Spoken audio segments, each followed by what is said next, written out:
হচ্ছে এখন এই আলুর মধ্যে এই যে হামাল দিস্তায় বড়মশাই গুঁড়ো করে দিয়েছে, এই বাদাম গুঁড়োগুলো দিয়ে দিচ্ছি।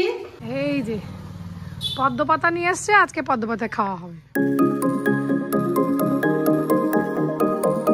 Good morning. আজকের দিনটা সবাইকে নতুন একটা ব্লগে সবাইকে স্বাগত জানাই। সকাল হয়ে গেছে, চা খাওয়া স্টার্ট হয়ে গেছে অলরেডি। তুলসী পাতার চা বানিয়ে আনলাম। কোমরে বেঁধে লাগবে, কাজ করছে, কাজ করছে শ্বশুর বাড়ি এসে, বাড়িতে তো করতে হয় না। ছোট ওস্তাদ ছোট ওস্তাদ তুমি কিছু বলবে না? এই যে আজকের মেনু, সকালে ব্রেকফাস্ট হবে আলুর পরোটা, সেই জন্য এই আটা মাখা চলছে, আটার ময়দা মাখা। তো সেই প্রসেসই চলছে। প্রত্যেকবার এসে একদিন আমি আলুর পরোটা বানাই, কি দিদি তাই তাই তো। তো সেইটা আজকে এখানে সেই দিন, যে আজকে শনিবারও আর নিরামিষ, তাই আলুর পরোটা দিয়ে শুরু হচ্ছে দিন। পুর বানানো হচ্ছে এখন। এই আলুর মধ্যে এই যে হামাল দিস্তায় বড়মশাই গুঁড়ো করে দিয়েছে, এই বাদাম গুঁড়োগুলো দিয়ে দিচ্ছি। পুর বানাচ্ছি, আলুর পরোটার পুর। বাবা সেই জোর লাগে, আমার জোর এনাফ হচ্ছে না, তাই বড়মশাইকে হ্যান্ড ওভার করেই দিলাম। কি তাই তো? আসলে অনেকটা পরিমাণ, আর এটা তো এতটা করেনি কোনোদিন। ভাবলাম যে দাও আমার, দাও আমি করিনি। আর এই যে আমার দিদি ভাই লঙ্কা হাতে দাঁড়িয়ে আছে, গাছের লঙ্কা কিন্তু একদম, কি বলো তাই তো?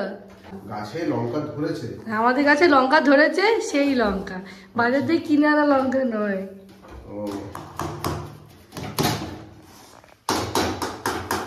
আলুর পুরটা দিলাম, পেটটা বাঁধলাম, টেনে টেনে বাঁধলাম। বেলি বেলি বেলি বেলি, এই বলো। আলুর পরোটা, পুরে বাঁধা আলুর পরোটা, খেতে বাড়ি টেস্টি।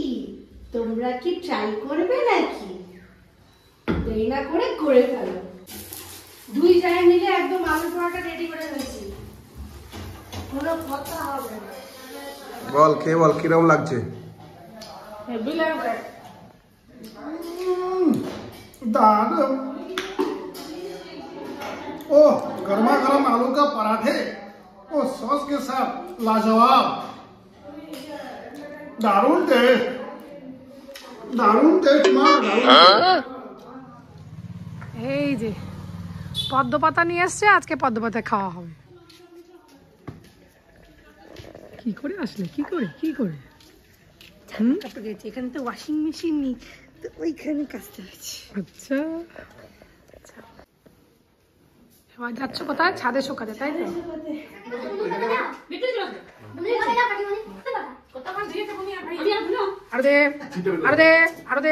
আগের দিন কলা পাতায় খাওয়ার পরে পরের দিন ঠিক করলাম সবাই মিলে পদ্ম পাতায় খাওয়া হবে। পদ্ম পাতায় খাওয়ার যেরকম উপকারিতাও অনেক আছে, সেরকম বেশ একটা বনভোজন ফিলিংও দিচ্ছে। ডালের পুকুর,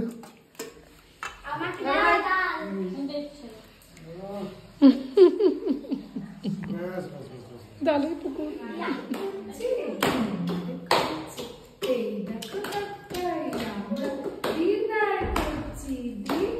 হ্যাঁ, ঠিক এইভাবেই শ্রীকামণি ডিনার করেন রোজ। আর তারপরে তো বাড়ি এসে দাদা দিদিকে দেখে শ্রীকামণির আরো 10টা হাত পা গজিয়েছে, তাই এফর্টের মাত্রাটাও একটু বেড়েছে বটে। শ্রীকামণি খাওয়ার পরে আমাদের সবাইকেও তো খেতে হবে, তাই ব্লগটা আর বেশি লেন্দি করছি না, আজ এখানেই শেষ করছি।